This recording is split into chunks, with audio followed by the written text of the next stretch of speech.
ภาษาบ้านเจ้าเอิ้น FC กินข้าวกินน้ำว่าจังใดน้อมาเด้อมันจะโดยนำกัน มาเด้อมาจาโดยนำกันเด้ออ้ายหรือว่า FC ก็ได้เนาะแม่ถ้าพอได้อีจาโดยมันโตะก็มาเลยเออเพิ่นว่าถ้าบ่ได้จะกินข้าวกับน้องมาเด้อน้องก็สิเฮ็ดให้กินเนาะอาหารแซ่บๆบ่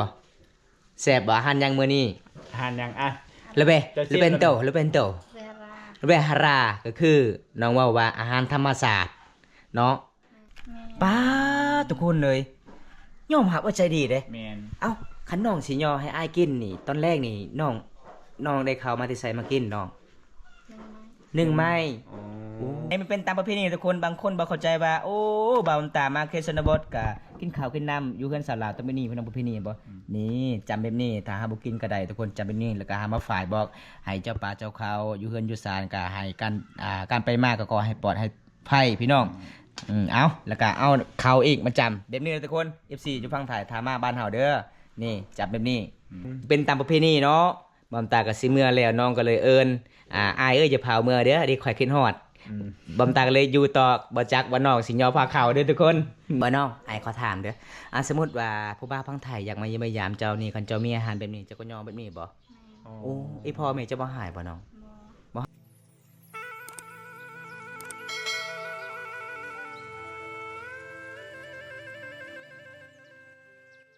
สวัสดีครับสวัสดีบันสวนเด้อบอมตากับ15 FC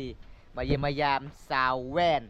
มีทีมงานเฮาเดินทางมาจากกรุงเทพพี่น้องเอ้ยแล้วก็มีหยังอายเพิ่นอยากมาสะพายสาวแว่นบอมตาก็บ่ฮู้เด้แต่บอมตาก็โดนเทื่อนึงบัดนี้ไปยามน้องก็เป็นครอบครัวที่บ่มีเงินบ่มีคำทุกคนเด้แต่บอมตาก็ไปสะพานบุญให้ผู้ใหญ่ใจดีจากประเทศสิงคโปร์พี่น้องมื้อนี้ก็ไปเยี่ยมมายามคือเก่าทุกคนไปกับทีมงานเฮา3คนคือเก่าพี่น้องจะได้กลับไปติดตามชมกันเลยทุกคนอันนี้ก็จะเป็นบ้านของสาวแว่นเด้อทุกคนเป็นบ้านของน้องเดี๋ยวบำตากาได้ญาติขึ้นเฮือนขึ้นศาลน้องก่อนกะสิได้พ่อน้องหรือบ่เพราะว่าน้องก็เป็นสาวสวยบ้านป่าเด้อทุกคนปกติน้องก็เป็นพี่น้องแต่กับสาวเวียนแต่น้องก็บ่เคยไปเฮือนสาวเวียนทุกคนเลยโอ้อยู่เฮือนเนาะสบายดีโอ้เวลาอายมากก็คือเจ้ายับเข้าห้องเลยเวลาอายเข้าเด้เจ้าก็สิปิดประตูเลย ได้บันไดใหม่แล้วเนาะมาบันนี้ เป็นไดมาวันนี้สบายดีอยู่เนาะแต่งตัวงามสิไปใส่เนาะไปเล่นสงเหือบ่ บ่ อยู่เฮือนกินข้าวกินน้ำหรือว่าไอ้มามื้อนี้ กินแล้ว อาหารหยังเนาะ ปลา ปลาแสดงว่าเฮือนเจ้านี่ได้ปลาตลอดเลยแล้วแม่นปลาจะไปซ้อนอยู่นามื้อนั้นบ่ บ่ อ๋อทึกมองบ่น้องอ๋อผู้ใดไปใส่มอง อีพอ อีพ่อใส่ได้ใส่ใจได้มองเนาะ อ้าว สบายดี สบายดี สบายดีเด้อจะได้สีเงาคือเงา อีพ่อแม่ไปใส่มื้อนี้น้องออกให้ก็คือเจ้าอยู่เฮือนบ่เผาเฮือนเนาะส่วนลายสาวลาวเขตชนบทหมู่บ้านนี้ทุกคนก็คือเขาเจ้ากับบ่มักนุ่งผ้าถุงได้เวลามักนุ่งผ้าถุงก็คือเวลาไปอาบน้ำเนาะตอนนี้ก็คือน้องใส่เสื้อแอมคักเลยเนาะ ใส่ผ้าถุงมาได้ลมมันเลยเนาะ เอาทุกคนหยอกน้องทุกคนการมาหยอกก็บ่ได้หัวกันมาเอาพวกบ่มีรูทุกคนเฮาก็ต้องหยอกมาม่วนซื่นโฮเซลเวลาทักทายสาวลาวเขตนี้ก็ทักทายแบบเขาเจ้าก็ยิ้มหน้าหักหลายพี่น้องบ่คิดคุย เป็นตะเพียงลายกินข้าวกินน้ำเลยกินแล้วเนาะบ่ได้กินน้ำบังบ่ บ่ บ่มีแล้วเนาะยามนี่หายากแล้วยังมีบ่อ๋อบ่ได้ไปสอนแล้วบ่เดี๋ยวนี้เดี๋ยวหาสิพาไปอีก ไปมือนั้นอู้ม่วนลายทุกคนเลยไปสอนง่วนลายซนเด็กทึก สุดยอดทุกคน ไปเบิดมือนะมื้อนั้นเนาะหาป้าบ่ได้แต่งัวไล่ เอาเช้าที่ไปใส่น้องคือบ่เห็นหมู่เจ้าอยู่อ้องให้บ่ผู้เขาให้ยังบ่ทันได้แล้ว ยังบ่ทันได้แล้วบ่ โอ้ ส่วนชาวแว่นเด้แล้ว แล้วล่ะบ่ได้เข้าจับสอบปีนี้ สาว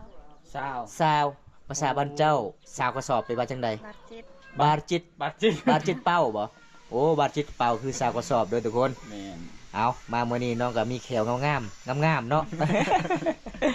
เป็นยังไงบ่ได้ไปนึงบ่เวียงเดี๋ยวนี้ บ่ บ่ไปนึงลาบแล้วอ๋อ น้องลาบเลยเด้ออ้าย ไปตอนนั้น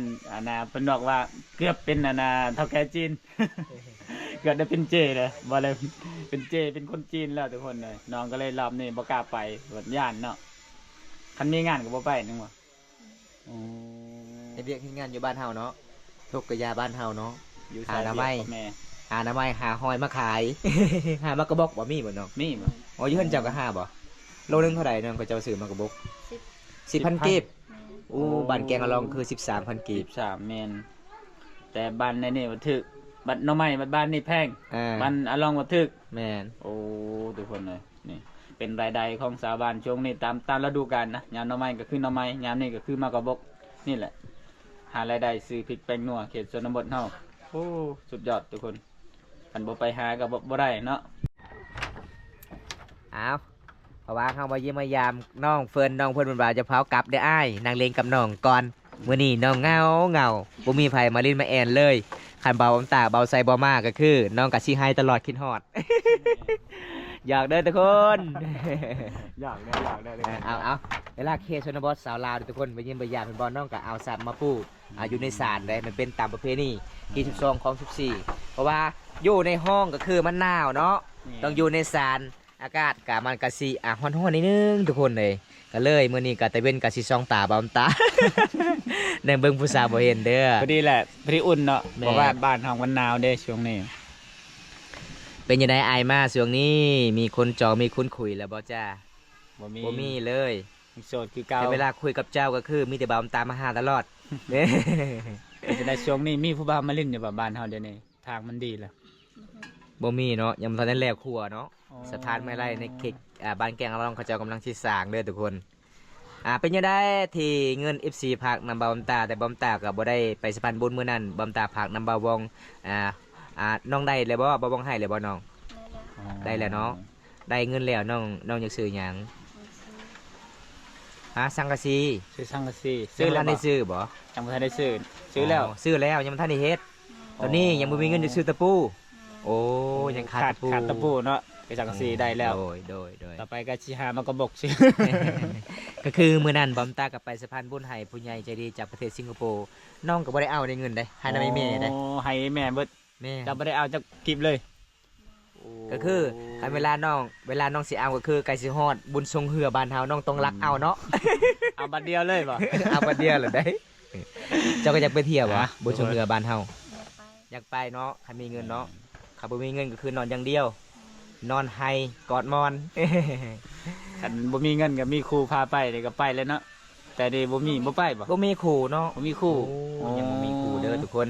ขนาดแต่เป็นสองตาก็ยังงามเด้แต่บอมตาแนมกับบ่ค่อยเห็นแล้ว แต่เป็นถึกตาบอมตาเลยเด้อ คันมีอันน่ะผู้บ่าวฟังไทยนี่อยากจะชวนเจะไปบุญชงเหือจะไปบ่เขามาเอานี่ ไป ไปเนาะมาเด้อผู้บ่าวฟังไทยเด้อมาเอาเด้อบุญชงเหือมื้อใด วันที่11 วันที่11เดือน ยังหนึ่งมือ เดือน12เนาะก็คือ แม่ เดือนธันวาทุกคนปี2026 25 25เนาะยังบ่ฮอดไปเรื่อยๆลืมมือลืมวันแล้วเฮาก็ได้ เป็นยังไงเนาะสาวแว่นอายมาเมื่อนี้จะเว้าว่ามีอาหารแซ่บเจ้าได้ปลาหลายๆเป็นยังไงเบิดแล้วบ่น้อง เบิดเลย เบิดแล้วป้าไปว่าจังไดภาษาน้อง อากา อากาคันอากาเด้ฮะเนี่ยปืนอากาเด้บัดนี้ นั่นได้อีก อันนี้อากา อันนี้อากาเออปลาคืออากาเด้อทุกคน แต่บาวบนตามามื้อนี้วาสนาบ่ถึงเนาะ เอาจังไดก็บ่มีหยังหลายเนี่ยอ้ายเด้อน้องเด้อ โอ้โหเอาเบาใส่ก็จัดให้อ้ายใส่คนหล่อ สบายดีทุกคนนะสบายดีอีกรอบมื้อนี้ก็มาให้อาณาตามผู้ใหญ่ใจดีเพิ่นสงสารสาวแว่นก็คือมาให้อาณาซื้อพริกเป็งนัวก็คือนี่ทุกคนบ่มีหยังเฮาก็มีแต่เงินอายใหญ่ใจดีจากฝั่งไทยนี่แหละให้น้องอ่ะ 500 บาทบ่ 500 บาท อืม ก็คือให้ซื้อพริกเป็งนัวเพิ่นสงสาร โดย อ่ะ ดีใจ เพิ่น บ่ นะ ดีใจ เอาขอบใจนี่เด้อจากบ้านน้อง ขอบใจจักบาทนะ ขอบใจ ผู้ใหญ่ใจะดี ผู้ใหญ่ใจดี จากประเทศไทย จากประเทศไทย ก็ขอให้อยู่ดีมีแห่งเด้อ ขอให้ร่ำให้รวยเด้ออ้าย ขอให้ร่ำให้รวยด้วย แต่นี่ต่อไปก็ขอให้อ้าย แต่นี้ต่อไปก็ขอให้อา อายุมันคนยืน อายุมันคนนี้ แล้วก็หาได้เงิน แล้วก็ให้ได้เงิน กลับคืน 100 เท่าพันเท่า ร้อยเท่าพันเท่า นี่ อ่ะ ดีใจบ่ ขอให้อายเพิ่นเฮงๆมันๆเด้อขอให้บ่เจ็บบ่ไข้ขอให้ร่ำรวยขอให้ถึกรางวัลให้โชคให้มานให้ได้กลับคืน100 เท่าพันเท่า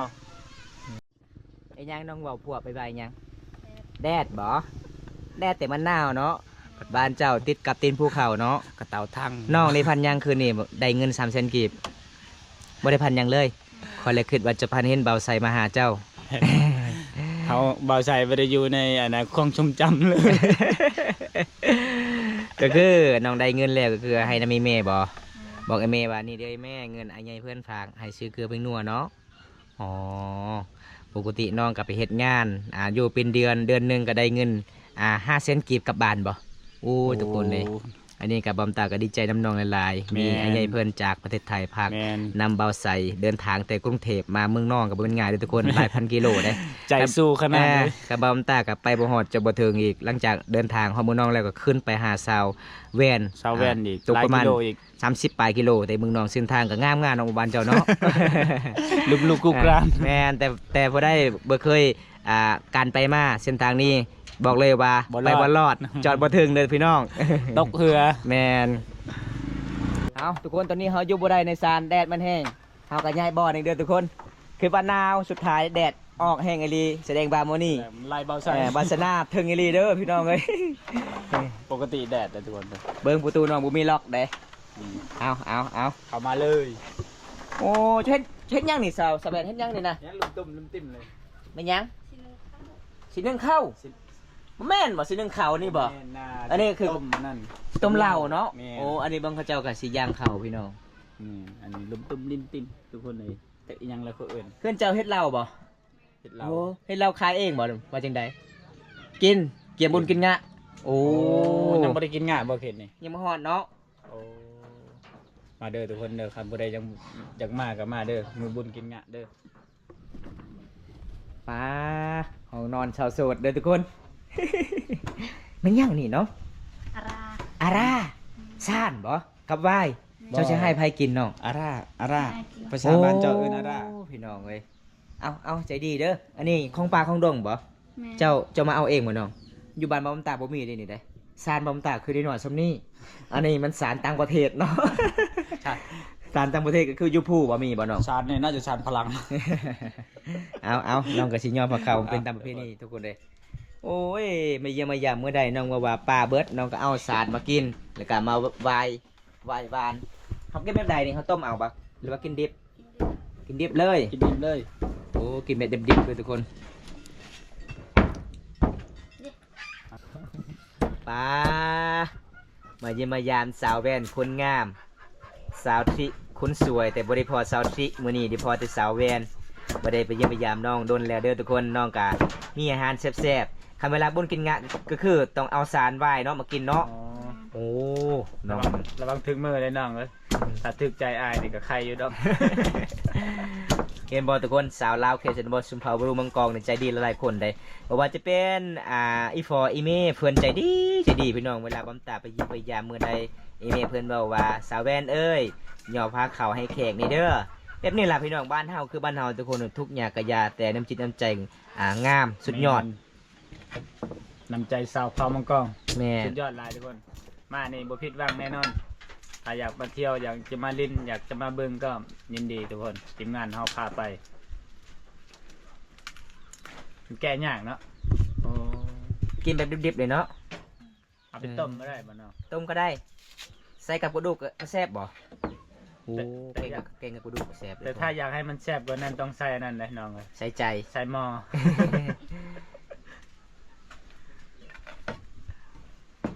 จ้าเสียง แซ่บบ่ เขาเอิ้นหยัง เบิ่งพี่น้อง บ้อง อันนี้น้องเว่าว่า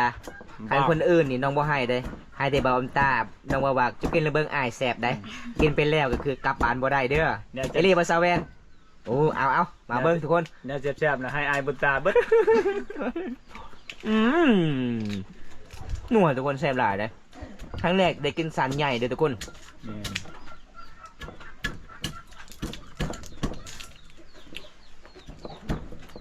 นี่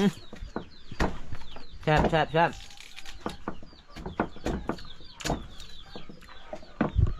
เก่งเนาะเจ้าเนาะคันจะได้พัวนี่คือพัวสิหักสิแพงนะ แม่นให้กับข้าวเก่งเนาะ แม่ง กินได้หรือเปล่า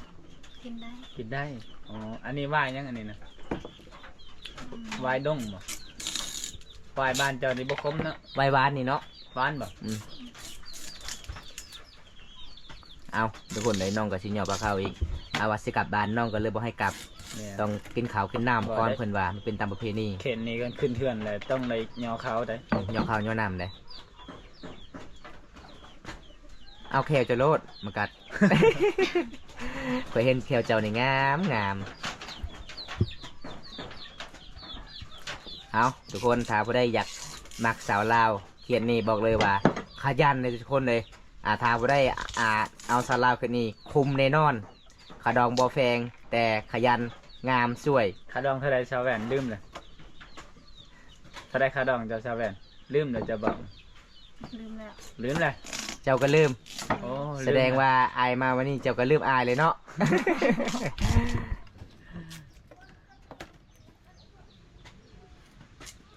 นี่เอาไวน์มากินเลยทุกคน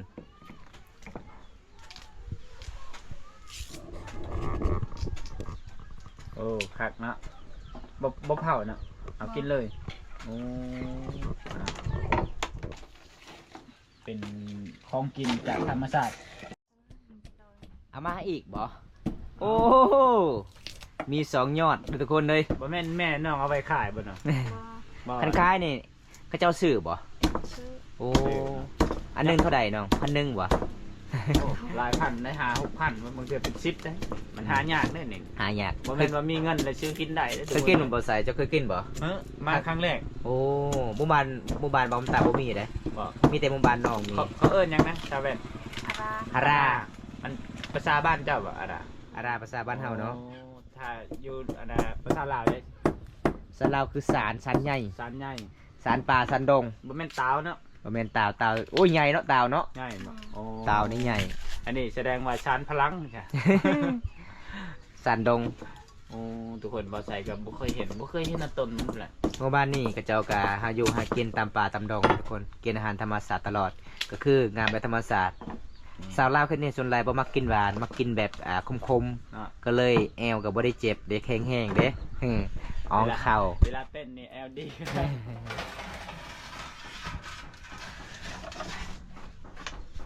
อ้าวโอ้ยพี่น้องเอ้ยวัดคำสีเบาเด้อพี่น้องสาวลาวพามังกรบ้านเฮาเด้อใจดีหลายทุกคน ก็คือบอมตาไปถ่ายคลิปแต่ละเทือสาวเผาตะเวยก็บ่คือสาวพามังกรเลยใจดีกว่าทุกคน ต้องได้ยอทุกคนเลยมันเป็นประเพณีคือจังเฮากับบ่กินก็บ่ได้ทุกคน น้องไว้นางอยู่หันอยู่ในแยงนี่ เนี่ย มักเพชรบ่ เฮ็ด ภาษาบ้านเจ้ามักเพชรไปว่าจังใดน้อง เดี๋ยวเฮา เตี้ยว เตียวเตียวรอ เตี้ยรอ เตี้ยรอ ก็คือมักเพชรแห้ง อ๋อ อืม บ่เป็นเดียวเฮาบ่เนาะ คันเตี้ยวมักเพชรดิบเด้ เตียวเขา เตี้ยวเหาะ บ่เป็นเตียวมงๆเนาะ เตียว เตี้ยวมงกะแม่นเนาะ อืม เอาทุกคนเลยเห็นบ่สาวแวนคนงามเด้อใจดีเด้อพี่น้อง แม่นหน้าก็งามใจก็ดี มาเมื่อนี้เฮือนน้องได้เห็นแล้วปิงนัวเด้อทุกคนตอนนั้นเกลือกระเบิดปิงนัวกระเบิดพี่น้องเอ้ยตอนนี้น้องก็สังกะสีซื้อแล้วแต่บ่มีเหล็กตะปูก็เลยน้องก็คันท่าได้เหล็กตะปูแล้วน้องก็สิเฮ็ดเลยบ่เป็นขัวแป้งใหม่เลยเนาะ อืม อืม บอกอ้ายเด้อสิไปซอย ซอยหยัง ซอยหยกสังกะสี เออ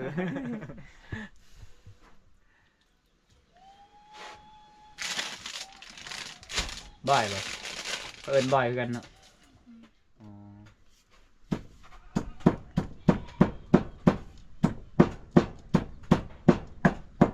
คักเนาะ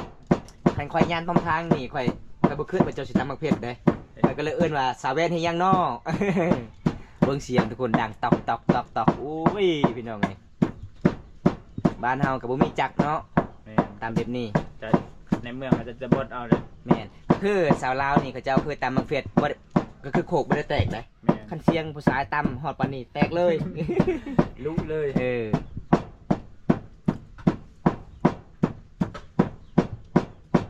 ใจดีเด้อพี่น้องสาวแวงคนงามเด้อถ้าบ่ได้อยากมาเยี่ยมมายามกามาเยี่ยมมายามได้น้องก็ต้องยอมแบบนี้พี่น้องเป็นตามประเพณีที่12ของ14ชนเผ่ามองกองเด้อทุกคน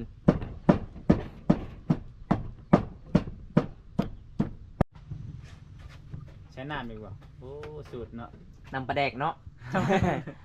น้ำธรรมดาป่ะ แม่น อืม เฮือนน้องบ่มีประแดก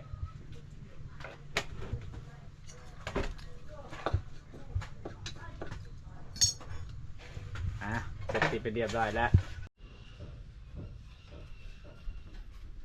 ป้ามาเลยเด้อจ้าอุ้ยพี่น้องเอ้ยใจดีเด้อสาวแวนเด้อทุกคน นี่ มาได้เวลาซิมแล้ว อาหารแซ่บๆเด้อทุกคน อันญาติหรือว่าพิธีพิคองก็เขาต้องชิม มันยังอันนี้เอาน้ำให้อายกินบ่ บอกไม่ โอ้ย น้ำหยัง ทำลังมือ เออน้ำล้างมือ น้ำล้าง โอ้ยสิ่งที่สำคัญที่สุดก็คือ บางจาน เวลากินข้าวกินน้ำเอาน้ำล้างมือไว้ทุกคนเห็นบ่แล้วก็มันยังอีกอันนั้นน่ะเหล้า เหล้าบ่ มันยังอันนี้ ดื้อ น้ำดื่มโอ้ นี่ อื ทุ ม กคน เอาพี่น้องเอ้ยตอนนี้กับสาวแว่นกับย่อผ้าขาวให้กินเด้อทุกคนประเพณีชนเผ่ามังกรบ้านเฮาสาวลาว เดี๋ยวมอง สุดยอดหลายเด้อเอาน้องภาษาบ้านเจ้าเอิ้น FC กินข้าวกินน้ำว่าจังใดน้อ มาเดิมมันจะโดยนำกัน มาเด้อมาจาโดยนำกันเด้ออ้ายหรือว่า FC ก็ได้เนาะ แม่ ถ้าพอได้อีจาโดยมันโตะก็มาเลย เออ ๆ เพิ่นว่าถ้าว่าได้จะกินข้าวกับน้องมาเด้อน้องก็สิเฮ็ดให้กินเนาะอาหารแซ่บๆบ่แซ่บบ่อาหารหยังมื้อนี้ ทานยังอ่ะ หรือเป จะ หรือเป็นโตหรือเป็นโต เวลา หรือเป็นฮาราก็คือน้องว่าว่าอาหารธรรมศาสตร์เนาะเอากินก่อนเลยน้องเปิดเลย จะซิมเลยจะว่านั่นเลยจะชวนไปกิน ป้าข้าวก็หมดแล้วบ่น้อง แม่ ป้าทุกคนเลยยอมรับว่าใจดีเด้ แมน เอ้าคันน้องสิยอให้อ้ายกินนี่ ตอนแรกนี่น้องได้ข้าวมาที่ไสมากินน้อง หนึ่งไม้ 1 ไม้ โอ้ โอ้ใจดีเนาะ อืม ก็คือคันทาอ้ายกินนี่น้องเจ้าก็บ่ได้กินเด้เบิดเลยเด้ แมน ฮะจะเอาหยังมากิน จะให้น้องเจ้ากินยังบ่นี่ มากินกันได้ บ่กินก็ได้ โอ้ แสดงว่าอ้ายถามความจริงนี่น้องเด้อความดีความงามของน้องนี่มีจักเปอร์เซ็นต์ ฮอด100บ่ โอ้โห บ่ฮู้คือกัน แต่อ้ายฮู้ในตอนนี้เด้ออ้ายเบิ่งนี่การเว้าจานี่การใจดีนี่อุ้ย280 280เลยบ่ฮอดพันเนาะ พันก็คืออยู่พังไทยพุ่น เอาทุกคนน้องว่าจะโดยนำกันเด้อเวลาเฮาก็ยอกน้องๆก็แบบนี้แหละพี่น้องเอ้ยอันนี้มันเป็นตามประเพณีทุกคนบางคนบ่เข้าใจว่าโอ้บ่าวตามาเคชนบทก็กินข้าวกินน้ำอยู่เฮือนสาวลาวต้องเป็นนี่พี่น้องประเพณีบ่นี่จำแบบนี้ถ้าหาบ่กินก็ได้ทุกคนจำแบบนี้แล้วก็หามาฝ่ายบอกให้เจ้าป่าเจ้าเขาอยู่เฮือนอยู่ศาลก็ให้การไปมาก็ขอให้ปลอดให้ภัยพี่น้อง เอาแล้วก็เอาเขาอีกมาจำแบบนี้เลยทุกคน FC อยู่พังถ่ายทามาบ้านเฮาเด้อนี่จับแบบนี้ มันก็อิ่มแล้วทุกคนเลย แมน อิ่มเลยเด้อน้องเด้อ เอา เพราะว่าไอ้ายเบิ่งเขาของเจ้านี่ มันน้อย ยังหลาย โอ้ยยอดเลยทุกคน เพราะว่าบอมตาก็กินข้าวกินน้ำแล้ว แม่น เป็นตามประเพณีเนาะบอมตาก็สิเมื่อแล้วน้องก็เลยเอิ้นอ้ายเอ้ยจะเผาเมื่อเด้อดิข่อยคิดฮอด อืม บอมตาก็เลยอยู่ต่อบ่จักบ่น้องสิยอพาเขาเด้อทุกคน เดี๋ยวกินกันสิประมาณนี้แหละบ้าน แม่น เพิ่นเอิ้นกับอีหยังบ้านเจิน ตะไม้ ตาไม้ โอ้อันนี้ แต่ไม้คือวายเนาะคำภาษาลาวคือเขียนตัววอแมนวายเลย วายแม่น ภาษาเจ้าคือตาไม้โอ้คอยเลยคิดว่าแม่ไม้ ขนาดบ่มีแนวกินแต่ก็มีน้ำใจทุกคนนะมีน้ำใจย่อผ้าเข้านี่แหละความงดงาม แม่น สุดยอดทุกคน บ่น้องไอ้ขอถามเด้อสมมุติว่าผู้บ่าวพังไทยอยากมาเยี่ยมมายามเจ้านี่คันเจ้ามีอาหารแบบนี้เจ้าก็ยอมแบบนี้บ่โอ้อีพ่อแม่เจะบ่หายบ่น้อง บ่ บ่หายบ่ แม่ โอ้อีพ่อแม่สอนเลยบ่ลูกเอ้ยคันทาเจ้าอยู่เฮือนอยู่ศาลถ้าแขกมาเยี่ยมมายามเจ้าต้องย่อเข้าบ่น้อง แม่ ประเพณีบ้านเฮาแบบนี้บ่โอ้ข่อยเลยคิดว่าบางคนนี่เฮือนศาลบ้านซองเขาเจ้านี่ทุกข์ยากนี่คันแขกมาเยี่ยมมายามนี่บ่ต้องย่อผ้าขาวก็ได้บ่ได้บ่ ต้องย่อเนาะ มีเกลือต้องย่อให้เกลือกินเนาะ โอ้ยมันเกลือกินให้ผู้บ่าวกินเนาะ เอาขอโทษขออภัยเด้อทุกคนเลยเว้าสับสนกันไปกันมาพี่น้องเอ้ยเอาจังได้ก็เอาไว้เลยน้อง ขอบใจหลายๆเด้อ ขอบใจหลายเด้อ ที่เป็นห่วง เอาใจดีเด้อพี่น้อง แม่นขอบใจดีเนาะ แม่ ความใจดีแล้วก็ความน่ารัก ทางหน้าฮัก แม่น ทางใจดีเมื่อคำสีว่าสาวแวนคนงามด้วยจ้า เอาทุกคนน้องก็เมื่อยหลายเด้อทุกคนเลย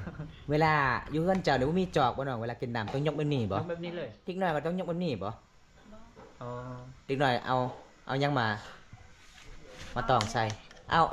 อาผ้านี่บ่ แม่ โอ้ยทุกคนเลยเฮือนน้องบ่มีจอกเดี๋ยวทุกคน ผู้บ่าวฟังไทยมาเนี่ยครับว่าน้ำมันเครื่องแน่นอน อันนี้คือน้ำมันเครื่องรถตอกๆเก่าๆเนาะ แล้วก็จะเอามาล้างกะปะประมาณจักเดือนบ่น้องจึงเฮาใส่น้ำได้ เดือนหนึ่ง เดือนหนึงโอ้ถ้าเฮาบ่ได้ใส่น้ำไว้ก็คือเฮาเวลาเฮากินคิวเนาะ แม่บ้านเฮาก็อยู่บ้านนอกบ้านนาเวลาขวดที่เขาเจ้าทิมอยู่กลางทางแล้วว่าอยู่เมืองก็เก็บเอาเลยบ่ได้ขอลักเลย บ่แม่นก็คือเฮาซื้อน้ำมันรถเฮาเองเนาะ แม่นอ้าวสาวแว่นมื้อนี้อ้ายมาเยี่ยมมายามเจ้ามีหยังหลายแน่น้องเด้อคันถามีผู้ใหญ่ใจดีอยากซื้อให้น้องกระตุกน้องก็จะเอาบ่ เอา เอาเนาะใส่น้ำเนาะการไปมาให้ส่วนก็สะดวกสบายใดๆบอมต้ากับเบาใส่ก็สิกลับก่อนเด้อน้องเด้อมื้อนี้อ้ายบ่มีหยังหลายสิพา FC ได้รับชมตามติดวิถีชีวิตสาวลาวประเพณีชนเผ่ามังกรก็จบเพียงเท่านี้ก่อนพอได้รับชมคลิปนี้แล้วก็อย่าลืมพากดไลค์กดแชร์กดติดตามเด้อทุกคนบ่ว่าจะเป็นช่องเบาบอมตาช่องเบาใส่สตูดิโอก็พากกดติดตามเด้อทุกคนเลยพากเป็นกำลังใจเฮาและก็น้องๆเฮ็ดคลิปตอนต่อไปคลิปหน้าพบพอกันใหม่เนาะน้องเนาะ บ๊ายบายครับ ถ้าอ้ายว่างก็มาเยี่ยมยามได้บ่ ได้ เอาบ๊ายบายสิเด้อไปกันเด้อจ้าบ๊ายบาย